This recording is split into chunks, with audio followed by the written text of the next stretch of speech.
YCP ఎమ్మెల్యేలు ఎవరైతే ఉన్నారో 11 మంది ఇంక్లూడింగ్ జగన్మోహన్ రెడ్డి అసెంబ్లీకి వస్తారా రారా? వస్తే ఏంటి, రాకపోతే ఏంటి? రావాలనంటే కండిషన్ ఏంటి? అసలు రావాల్సిన అవసరం ఉందా? రాకపోతే వచ్చే ప్రమాదం ఏంటి? ఎవరికి ప్రమాదం? అలాగే ఎవరికి నష్టం? వీళ్ళొచ్చి చేస్తున్నది ఏంటి అన్నటువంటి ప్రశ్నకు సమాధానంగా మనం ఒక్కసారి ఆలోచన చేస్తే ఎస్, వచ్చి ఏం చేశారన్న దానికంటే కూడా బాధ్యతగా అసెంబ్లీకి రావాల్సినటువంటి ఒక కండిషన్ ఉంటుంది.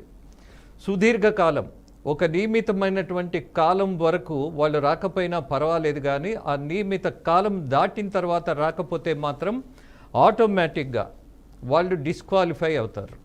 అది ప్రమాదం. మళ్ళీ అసెంబ్లీలో అడుగుపెట్టే అవకాశం ఉండదు.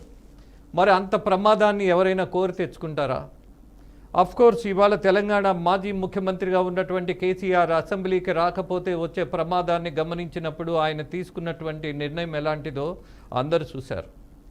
అలాగే ఆంధ్రప్రదేశ్ రాజకీయాలు మనం గమనించినప్పుడు గతంలో కూడా చంద్రబాబు నాయుడు టీడీపీ ప్రభుత్వం ఉన్నప్పుడు ఆ రోజు అలిగి బయటికి వెళ్ళినట్టుగా, నిరసన తెలియజేసినట్టుగా సుదీర్ఘకాలం అసెంబ్లీకే రానటువంటి విధానం చూసామో. ఆ రోజు ప్రతిపక్ష నాయకుడిగా ఉన్నటువంటి వైసీపీ నాయకుడు Jaganmohan Reddy and his batch ఎవరైతే అసెంబ్లీకి రాలేదో వాళ్ళకి నైతికమైనటువంటి ఒక హక్కు కోల్పోతారు.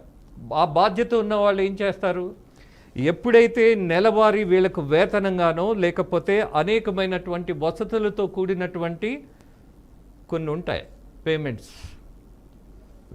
వెహికల్కి కావచ్చు, అలాగే వాళ్ళ పర్యటనలకు కావచ్చు, అలాగే వాళ్ళ పిఏ శాలరీస్ కావచ్చు, అలాగే ఎమ్మెల్యేకు రావాల్సినటువంటి నెలవారీ భత్యం కావచ్చు, వాట్ ఎవర్ ఇట్ ఈజ్, ఇవన్నీ వాళ్ళు హక్కుగా డ్రా చేసేశారు. కానీ బాధ్యతగా ఉన్నటువంటి విషయాన్ని మాత్రం పక్కన పెట్టేశారు. జనం మధ్య సిగ్గుతో మనం తల వంచుకోవాల్సిన పని చేస్తున్నాము అని అసెంబ్లీకి రానటువంటి వాళ్ళు సుదీర్ఘకాలం రాకపోయినా సరే నెలల తరబడి ఇవన్నీ డ్రా చేసుకున్నారు. దీన్ని ఎలా తీసుకోవాలి? ఈ డబ్బు ఎవరిది? మిమ్మల్ని పంపించింది ఎందుకు? మీరు ప్రజలకు సేవకులుగా ఉంటారని అసెంబ్లీకి పంపిస్తే మీరేదో అధికారులుగా మారిపోయి తల తిక్క ధోరణితోటి డబ్బు మాత్రం, ప్రజల ధనాన్ని మాత్రం మీరు మీ వసతుల కోసం, మీ వేతనాల కోసం అంతా డ్రా చేసుకుంటారు. లక్షలు లక్షలు కోట్లు తినేస్తారు. కానీ బాధ్యతగా అసెంబ్లీకి వెళ్ళి మాత్రం చర్చించరు, బయట తిరుగుతారు, రోడ్ల మీద ప్రదర్శనలు చేస్తారు. అసలు రాజకీయం అంటే చర్చించాల్సింది ఎక్కడ అనంటే అసెంబ్లీలో కదా. మరి దాన్ని వదిలేసి పక్కకి ఎందుకు వెళ్తారు? ఫైన్, ఇవాళ 11 మంది వస్తారా రారా అనంటే నేను చాలా స్పష్టంగా చెప్పదలుచుకున్న, రాక చస్తారా అని. కారణం ఏంటి? రాకపోతే డిస్క్వాలిఫై అయ్యే ప్రమాదం ఉంది అన్నటువంటి ఒక విషయాన్ని ఉపసభాపతిగా ఉన్న త్రిబులార్ చెప్తున్నటువంటి విషయంలో లోతెంతో పక్కన పెట్టేస్తే, బట్ బాధ్యతగా అసెంబ్లీ సమావేశాలకు రావాల్సినటువంటి బాధ్యత తీసుకొని రావాల్సిందే, వస్తారు అన్నటువంటి నిర్ణయం వాళ్ళు తీసుకోవాల్సిందే ఫోర్స్ఫుల్గా. వాళ్ళకి ఇష్టం ఉన్నా లేకపోయినా, ప్రతిపక్ష హోదా దక్కినా దక్కకపోయినా, బట్ ప్రజల కోసం, ప్రజలు ఎన్నుకోబడిన వాళ్ళు అసెంబ్లీకి రావాల్సిందే అన్నటువంటి విషయంలో పెద్ద సందేహాలు అక్కర్లా నా దృష్టిలో.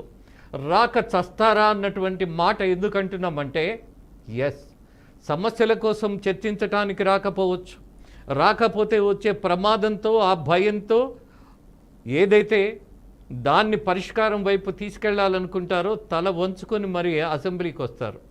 ఓకే ఫైన్, వచ్చి చర్చించాలా? అక్కర్లా. వచ్చి అనేకమైనటువంటి సమస్యల మీద మాట్లాడాలా? అసలు అక్కర్లా. మీ ఇష్టమైతే మాట్లాడచ్చు, మీకు కష్టమైతే నోరు మూసుకొని కూర్చొని వెళ్ళిపోవచ్చు. అలాగే అసెంబ్లీలో ఎంతసేపు ఉండాలి అన్నటువంటిది కూడా నిబంధన ఏం లేదు. వచ్చారా లేదా, అటెండ్ అయ్యారా లేదా, సంతకం పెట్టారా లేదా, ఇంతవరకు ఉంటే వీళ్ళ బతుకు బాగుపడిపోతుంది. అలాగే అసెంబ్లీలో కనీసం 5 సంవత్సరాలు అలా అప్పుడప్పుడు వచ్చి కనపడితే కూడా మీకు వచ్చేటటువంటి ఏవైతే ప్రభుత్వం నుంచి వేతనాలు ఉంటాయో, అలాగే అనేకమైనటువంటి అవకాశాలు ఉంటాయో వాటిలన్నిటిని మీరు యూటిలైజ్ చేసుకోవచ్చు. డిస్క్వాలిఫై అవ్వడం అనేది ఏ రాజకీయ పార్టీకి సంబంధించిన ప్రజాప్రతినిధులు కూడా కోరుకోరు. అందులో ఉన్నటువంటి సౌలభ్యం ఏంటో ఎంజాయ్ చేస్తారు. ఎస్, 90 రోజులు నేను రాకపోతే 91వ రోజు వస్తాడు ఈ మహానుభావుడు. 100% వస్తారు. రాకేం చేస్తారు? డిస్క్వాలిఫై అయితే మళ్ళీ రాజకీయాల్లో కనపడరు, మళ్ళీ ఉప ఎన్నికలు రావచ్చు. ఈ ప్రమాదాలన్నీ ఎందుకు? మళ్ళీ డబ్బు ఖర్చు పెట్టుకోవడం, మళ్ళీ అనవసరమైనటువంటి రాద్ధాంతం చేసుకోవడం.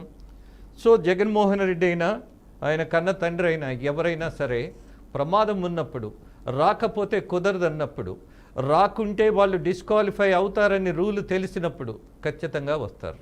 రాకేం చేస్తారు? వచ్చి ఏం చేస్తారన్నదే ఇక్కడ సమస్య. రాకపోతే వస్తున్నటువంటి సమస్య కూడా ఒకటి ఉంది. ఎక్కడైనా ఒకళ్ళున్నారా ఇద్దరున్నారా కాదు, ఆ ఒక్కడికి గనక యాటిట్యూడ్ ఉంటే మొత్తం దేశాన్ని కూడా ఒక సంచలనం తీసుకురాగలిగినటువంటి చర్చ చేయొచ్చు. అలాగే ఇవాళ కూటమి ప్రభుత్వంలో లోపాలు ఉన్నాయంటే వాటిని ఎత్తి చూయించవచ్చు, అద్భుతమైనటువంటి చర్చ చేయొచ్చు, సమాచారం ఇవ్వచ్చు. అలా ఒకవేళ అసెంబ్లీలో మాట్లాడనివ్వనటువంటి నిర్బంధమైనటువంటి వ్యవహారం స్పీకర్ నడిపితే ఖచ్చితంగా ప్రపంచం అర్థం చేసుకుంటుంది, దేశం అర్థం చేసుకుంటుంది.